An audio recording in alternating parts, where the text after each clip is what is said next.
Haleluya, puji Tuhan. Kita ketemu kembali teman-teman. Dengan sukacita kami terus menghadirkan apa yang berguna, apa yang penting, yaitu untuk memperkuat iman kita, bagaimana perjalanan iman kita, bahwa kita harus mengenal Tuhan yang benar, dan yang sudah di dalam Tuhan, biarlah kiranya kita bisa bertumbuh, dan semakin kuat dan semakin teguh di dalam Tuhan. Karena ingat, kuasa kegelapan dengan begitu kuat ingin mempengaruhi kita, ingin kita meninggalkan Tuhan Yesus, dan ingin kita menyangkal Tuhan Yesus, ingin kita beralih dari Tuhan Yesus. Oleh sebab itu, kami bukan saja berdoa, tapi kami hadir terus untuk menyampaikan hal-hal yang perlu, yang berguna, supaya kita semua tetap kuat dan berkemenangan di dalam Tuhan. Karena memang seperti yang saya katakan dari semula, bahwa iblis berusaha dengan begitu kuat untuk apa?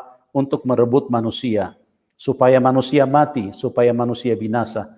Karena ingat, di Taman Eden Tuhan sudah memberikan peringatan, karena Tuhan sayang, Tuhan Dia yang Maha Tahu, jadi Dia mengingatkan kepada kita agar kita jangan sampai dibohongin, ya. Karena iblis punya kerja dari dulu membohongin. Tuhan bilang jangan makan buah itu, tapi iblis bilang makan saja. Tuhan berbohong, padahal dia yang berbohong. Oleh sebab itu sampai sekarang konsep iblis tetap sama. Dia terus membohongi manusia. Dia berkata kepada manusia, masa Tuhan berkolor? Ya, padahal itu semua tipuan setan. Masa Tuhan lahir dari rahim wanita? Masa Tuhan mati di palang salib? Nah, itu sebabnya teman-teman, berhati-hatilah, karena Tuhan itu adalah Tuhan yang mengasihi kita semua. Dia adalah Tuhan yang baik, Dia Tuhan yang ingin kita semua selamat dan masuk surga. Sementara mengenal kuasa kegelapan, mengenal iblis itu sangat mudah.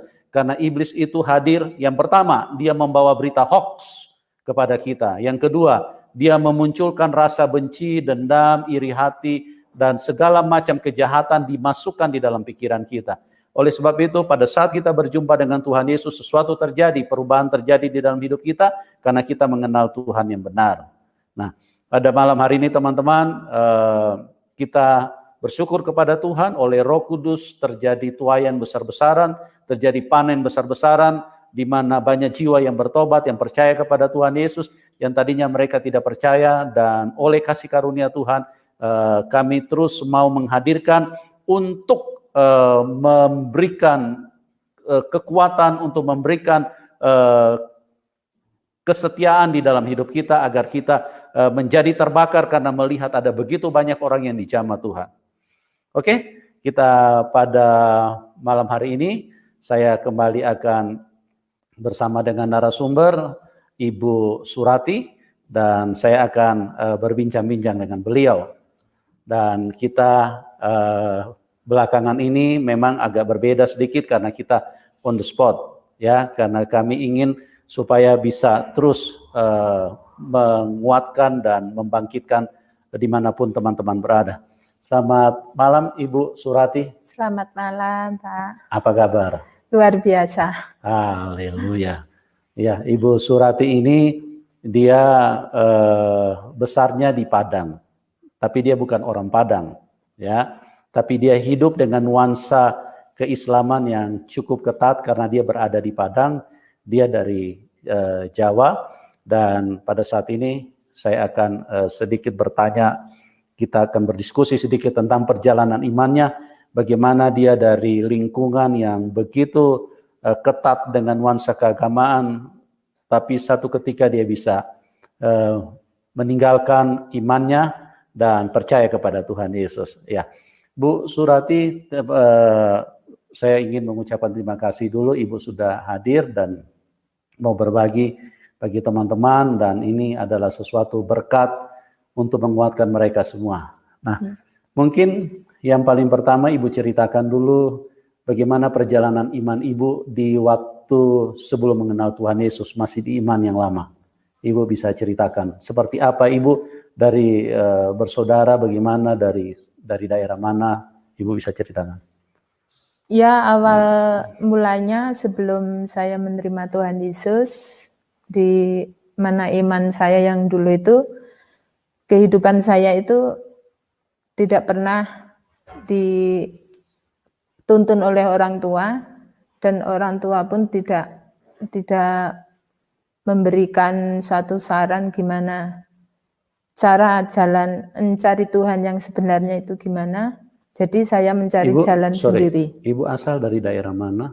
Saya dari Jawa, dan orang tua dari Jawa semua, asli orang Jawa, dan kita ada di Padang.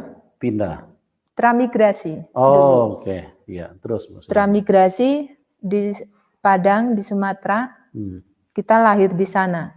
Ya. Awal mulanya kita di sana, kita masih percaya, masih Islam. Dulu setiap kali seminggu 3 kali waktu itu kita itu ikut teman untuk datang ngaji. Sedangkan waktu itu ibu orang tua nggak pernah mengasih arahan bagaimana kamu harus gimana, jadi kita hidup bebas waktu itu. Nah di situ ada teman yang ngajak, ayo ikut ngaji di sana. Ada ibu guru pengajian di sana. Di situ saya ikut, cuma ikut itu nggak mengerti, maksudnya ini mengaji itu apa untuk cari jalan Tuhan yang sebenarnya apa enggak, saya waktu itu belum begitu paham. Nah, di situ saya juga harus mengeluarkan uang untuk membayar ibu ngaji ini. Setiap seminggu 3 kali saya harus mengeluarkan uang untuk membayar ibu untuk ngajari ngaji ini. Nah, di situ sedangkan waktu itu memang kami sendiri juga nggak ada uang, kalau nggak kita minta orang tua. Lah orang tua pun juga masih kekurangan. Jadi kita berusaha sendiri waktu itu. Berusaha gimana cara dapatkan uang untuk aku bisa ngaji. Di situ ada pekerjaan sampingan saya lakukan untuk jualan. Waktu itu saya berusaha, satu hal yang membuat terdorong itu, saya melihat ada teman-teman mereka hidupnya suka bahagia, tapi kok saya itu nggak seperti mereka. Di situ saya kayak kekurangan arahan orang tua, nggak kasih nasihat itu. Di situ mulailah tergerak saya. Suatu saat waktu itu ada suatu buku pelajaran.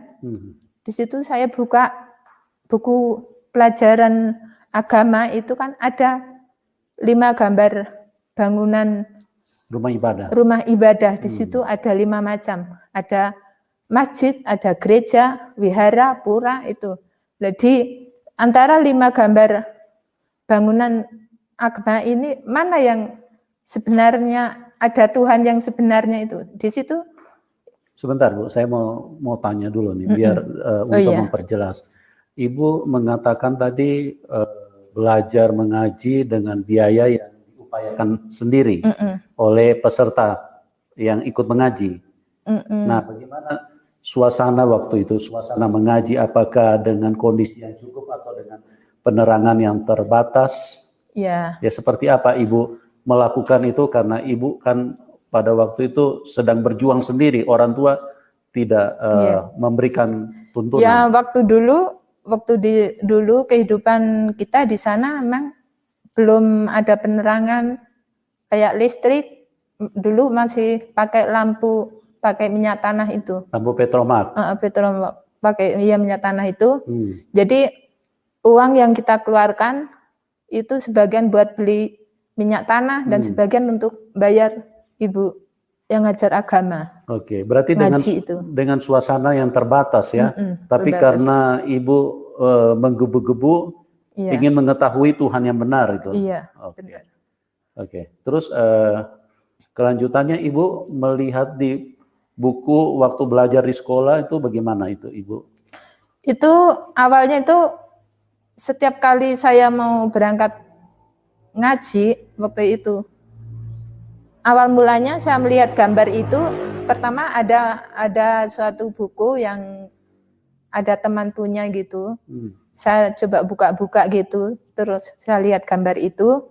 Setelah itu beberapa hari terus berjalannya waktu, gambar itu terus teringat terus di ingatan saya itu cuman satu salib yang selalu ingat di Dari ingatan saya itu, dari 5 itu. 5 bangunan itu cuman Ibu ingat salib? Iya, ada bangunan gereja yang ada salibnya itu. Oh. Di situ yang teringat terus setelah itu ya orang tua kembali lagi pulang ke Jawa.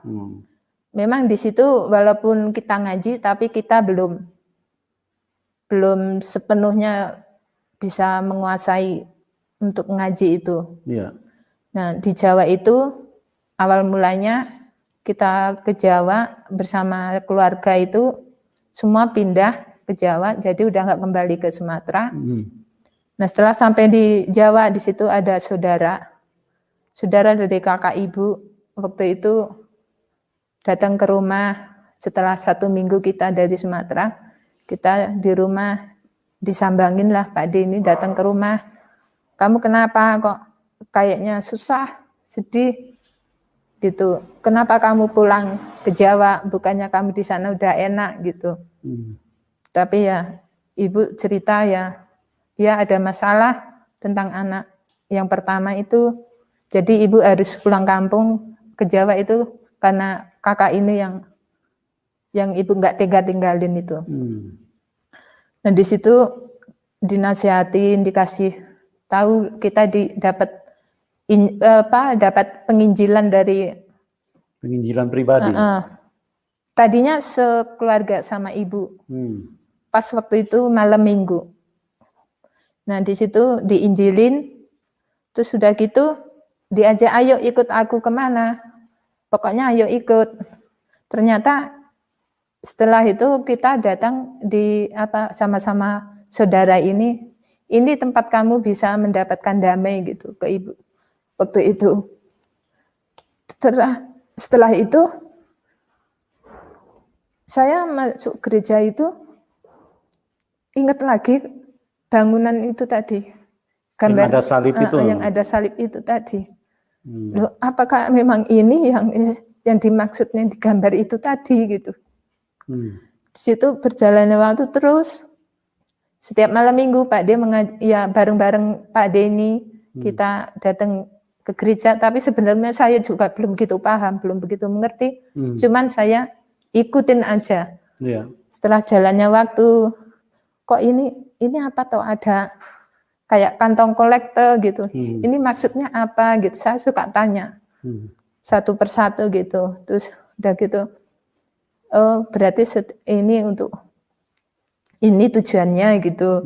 Terus setelah kita 3 kali, 4 kali, terus kita ibadah setiap malam minggu itu, di situ ada perubahan dalam keluarga itu, ibu, bapak itu, sama adik saya itu udah memperlihatkan sukacitanya itu, damai sejahteranya itu ada di tengah-tengah keluarga itu.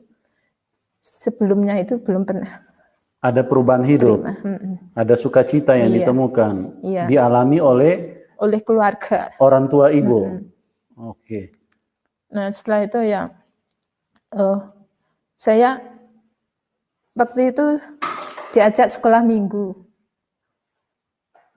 Ada sekolah minggu, anak sekolah minggu itu ngasih buku Alkitab kecil, yang isinya cuma pembahasan buku Alkitab yang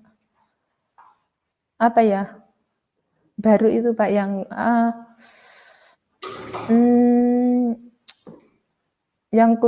perjanjian baru.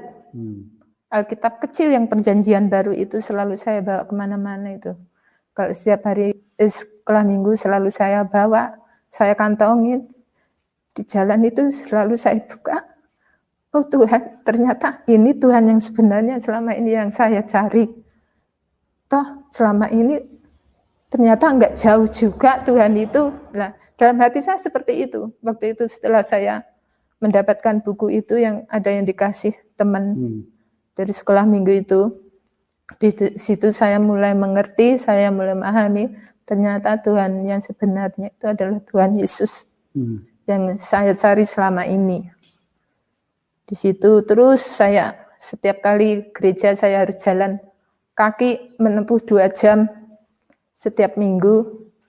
Itu saya harus menempuh 2 jam, hujan panas pun saya nggak pernah menyerah. Walaupun ada teman saya nggak datang, saya datang sendiri bersama Bapak Pendeta yang mimpin saya sendiri itu. Cuma berdua itu pun sering. Karena saya itu ada dorong yang kuat sekali bahwa Tuhan yang saya sembah ternyata, Tuhan yang saya cari selama ini ternyata sudah saya temukan. Itu yang membuat saya terus semangat, mendorong saya untuk saya tetap setia untuk sekolah minggu, tidak pernah absen. Oke. Ibu, itu menarik sekali. Tadi Ibu bilang setelah diberikan Alkitab kecil bahwa itu menjadi terang, menjadi Ibu menemukan satu keyakinan bahwa inilah Tuhan yang sebenarnya yang saya cari. Berdasarkan ayat apa yang Ibu baca di situ, atau ada peristiwa apa di situ sampai di situ Ibu? Saya pernah waktu itu kalau enggak itu akulah jalan kebenaran dan hidup itu. Itu yang Ibu baca ayat itu. Awalnya itu yang terus mendorong saya terus untuk saya belajar terus dengan tidak menyerah itu tadi. Tidak menyerah itu tadi ya. Luar biasa. Jadi walaupun hanya bertiga tetap pantang mundur dan pendetanya juga setia. Setia. Haleluya. Luar biasa.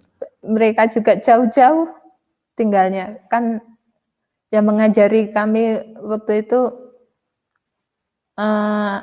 dari mana ya, Jawa Timur kalau nggak salah Pak. Waktu itu. Kan kita bergereja di cabangnya. Di cabangnya. Bukan di pusatnya, cabangnya di bawah sana Pak. Ya gerejanya sekecil ini, gede inilah Pak gerejanya. Sampai sekarang masih. Masih ya. Sampai kita pemberkatan pun di sana. Dan sampai saat ini masih bangunannya. Masih sama bangunannya. Masih sama. Masih seperti yang dulu. Luar biasa. Oke. Terus bagaimana perjalanan Ibu setelah Ibu mengikut Tuhan? Seperti apa yang Ibu alami dalam perjalanan Ibu? Ya, yang saya alami waktu itu saya pernah diejek teman. Kok kamu itu jalan kaki jauh-jauh? Kok kamu itu mau? Apa kamu nggak capek? Kamu itu nggak, kalau sendiri pun kamu jalan, apa kamu nggak takut gitu? Di situ pernah gereja itu isinya cuma orang haleluya, orang yang nggak pasti gitu namanya, nggak pasti. Nggak apa-apa, saya tuh seneng kok. Memang ini Tuhan yang saya cari kok, saya jawabannya seperti itu. Nah, di situ teman-teman saya ada tetangga sebenarnya, teman itu tetangga sendiri. Bahkan sekarang masih ada orangnya. Itu terus setiap minggu kita berangkat selalu. Dia tahu jamnya saya keluar itu selalu gitu. Oh, dia udah hafal. Udah hafal, setiap saya berangkat itu udah hafal jamnya itu. Membuat sensasi. Apa yang dibuat? Ya seperti itu, suka mengejek, orang haleluya, haleluya gitu sama geleng-geleng gitu. Tapi saya nggak sakit hati, saya nggak marah, cuman ya saya cuma senyum gitu. Karena seringnya diejek, saya cuma senyum gitu aja, nggak pernah saya marah. Ya seperti itu yang saya alami, tapi berjalan waktu puji Tuhan, setelah saya mengenal Tuhan, sesungguhnya itu di situ proses memang banyak, besar. Tantangannya. Tantangan. Bahkan waktu itu ada teman waktu itu saya kerja, ada teman juga yang hampir mengajak kami ya untuk pindah itu, kepercayaan itu. ngajak saya untuk pindah kepercayaan, Untuk mualaf. untuk mualaf. Tapi saya tetap nggak goyah apa yang saya percayain dan imanin sekarang ini sampai saat ini. Di mana saya tempat berada, bersyukur saya itu selalu ketemu orang yang baik. Maksudnya baik itu tempat saya bekerja, itu orangnya itu puji Tuhannya seiman terus. Ketemunya di situ. Waktu saya kerja sebelum berkeluarga. Haleluya. Ya. Itu teman-teman, kuasa Roh Kudus begitu nyata. Dan di dalam pencarian Ibu Surati terhadap Tuhan yang benar, pada waktu mendapatkan buku pelajaran agama, di dalam buku terlihat ada 5 bangunan tempat ibadah. Tapi yang herannya, yang menonjol itu salib. Salib itu terngiang-ngiang terus di kepalanya. Ada apa ini dengan salib? Nah, satu ketika rupanya Tuhan memilih dia untuk memperkenalkan siapa Tuhan Yesus yang sebenarnya. Dan pada waktu dia berjumpa dengan padenya, disitulah kuasa Roh Kudus bekerja. Sehingga dia yang tadinya begitu aktif di dalam kegiatan-kegiatan keagamaan, di dalam iman yang sebelumnya, tadi Ibu Surati sudah jelaskan bagaimana untuk mendapatkan ilmu agama sampai beliau cari uang sendiri untuk belajar, bayar guru ngaji, bayar penerangan, beli minyak tanah untuk hidupin lampu Petromax supaya dia bisa belajar ilmu agama. Dan itulah Tuhan Yesus. Kalau Tuhan Yesus menjamah, Tuhan Yesus yang memilih, tidak ada satupun yang bisa menghalangi. Tidak ada satupun kuasa yang bisa menahan. Karena dia Tuhan yang baik. Dan ingat, Tuhan Yesus itu bukan Tuhan satu kelompok. Dia Tuhan semua agama, dia Tuhan semua manusia. Dia cinta, dia sayang semua manusia. Siapapun Anda, termasuk yang tidak punya Tuhan, yang ateis, yang kafir, yang apapun, penyembah laut, penyembah patung, penyembah pohon, semua disayang Tuhan. Dia Tuhan yang baik. Nah, Ibu, mungkin Ibu bisa ceritakan kepada teman-teman, kira-kira kalau misalnya kan di dalam Tuhan Yesus itu kan ikut Tuhan itu kan tidak mudah, Bu. Iya. Karena iblis pasti akan marah besar kepada kita. Iya. Iblis akan buat tantangan yang kita kenal dengan sebutan salib. Iya. Karena iblis marah besar, iblis itu jahat sekali, dia tidak ingin kita selamat. Iya. Nah, bagaimana jika satu waktu nanti tantangan itu kembali berulang bahkan lebih besar, bahkan mungkin Ibu bisa dianiaya, atau bahkan mungkin Ibu bisa dibunuh karena nama Tuhan. Kira-kira bagaimana komitmen Ibu? Apakah kalau jika hal itu terjadi Ibu mundur dari Tuhan, apa bagaimana? Ibu bisa ceritakan kepada teman-teman. Karena dari awalnya saya itu sudah mencari Tuhan yang sebenarnya. Nah, sekarang saya sudah dapatkan, saya sudah temukan, dan saya sudah tangkap. Saya serahkan seluruh hidup saya sama Tuhan Yesus. Apapun yang terjadi, sekali Yesus tetap Yesus. Saya tidak akan pernah mundur, dan apapun yang nanti yang menjadi halangan kami, saya tidak akan pernah menyerah, tidak pernah meninggalkan Tuhan Yesus. Tetap setia ya? Tetap setia sama Tuhan Yesus. Berarti Tuhan Yesus sudah harga mati? Iya. Sekalipun harus mati karena Tuhan? Iya. Tidak apa-apa? Tidak apa-apa. Luar biasa sekali. Itu adalah perkataan yang diberdayakan oleh Roh Kudus. Karena di dalam 1 Korintus 12 ayat yang ketiga, di situ dikatakan, tidak ada orang yang bisa mengaku Yesus adalah Tuhan kecuali Roh Kudus. Dan Ibu ini mengalami kuasa Roh Kudus sehingga luar biasa imannya. Sekalipun nyawa menjadi taruhan, dia tidak akan mundur. Sekali Tuhan Yesus, tetap Tuhan Yesus. Dan untuk selama-lamanya Tuhan Yesus. Oke, Ibu pasti nih selama ikut Tuhan mengalami banyak mujizat kan?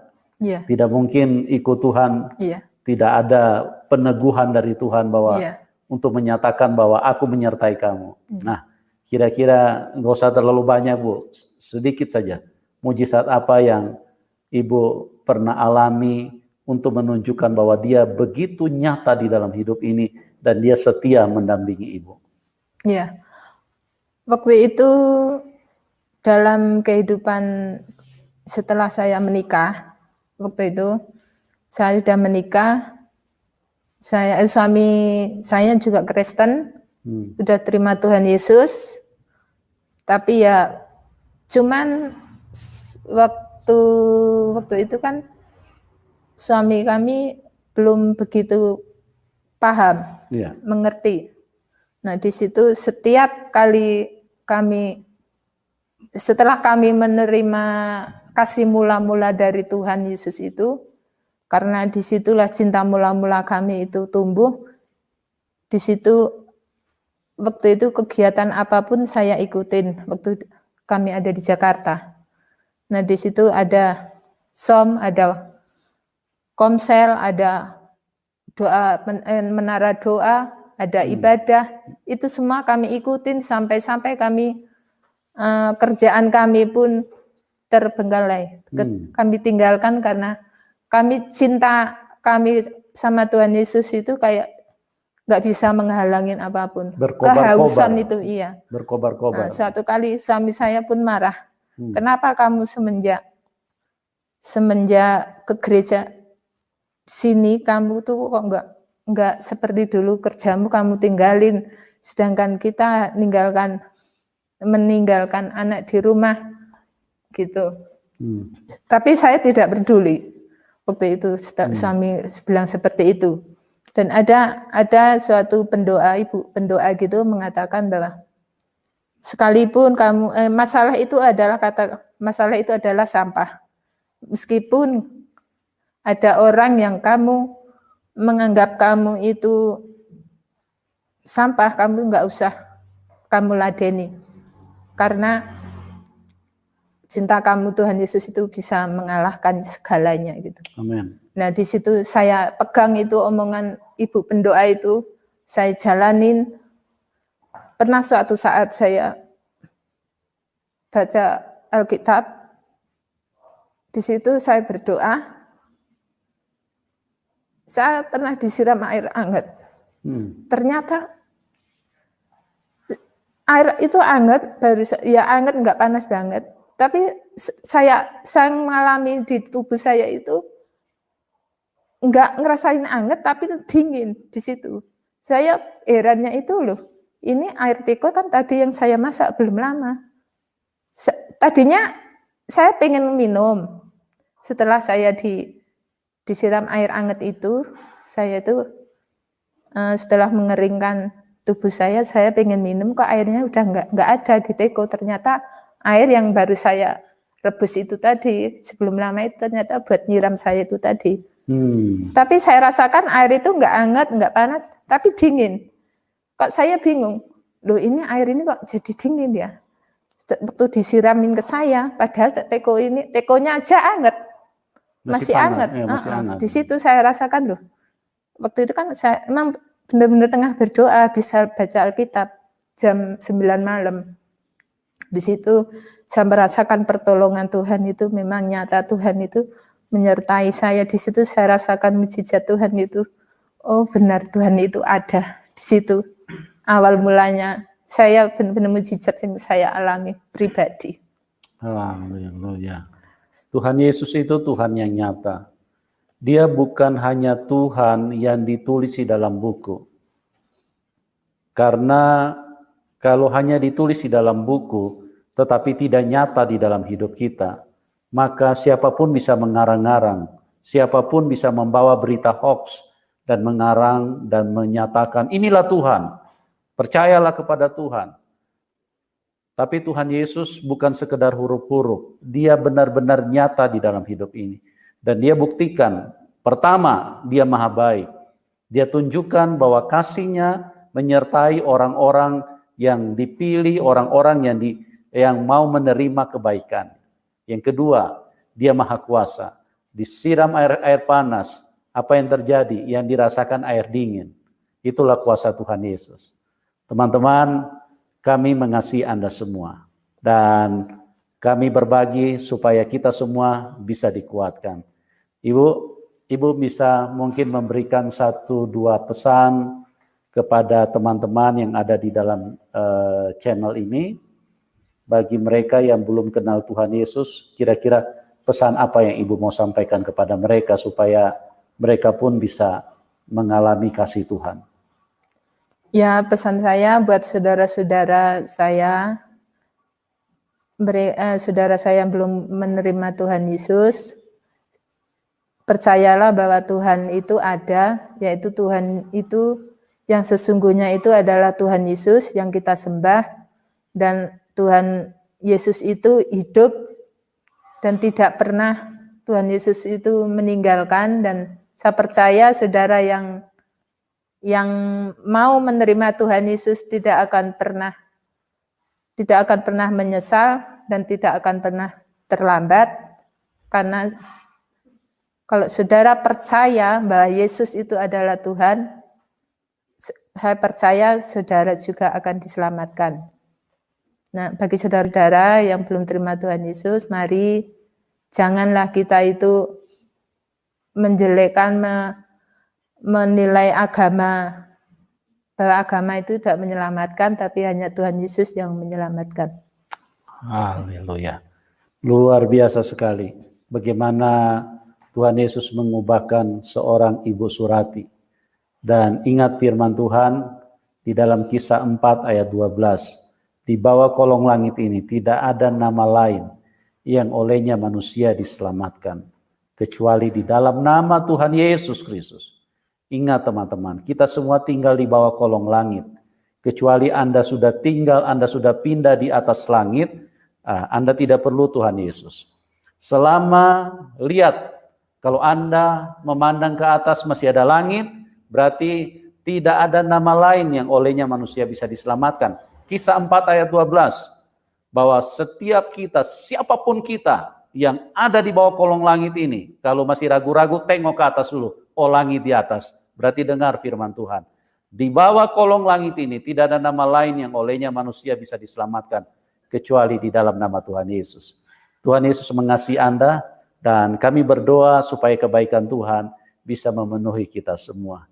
Ibu, terima kasih banyak buat kesaksiannya. Iya, Pak, sama-sama. Yang sudah memberkati kita semua, dan doa kami buat Ibu Surati, Tuhan pakai luar biasa, dan Amin. Tuhan sertai, Tuhan berkati dengan sukacita, dan di dalam berkat-berkat kelengkapan untuk menjalani kehidupan ini. Amin. Oke, terima kasih juga buat semua teman-teman yang sudah ada di dalam link ini.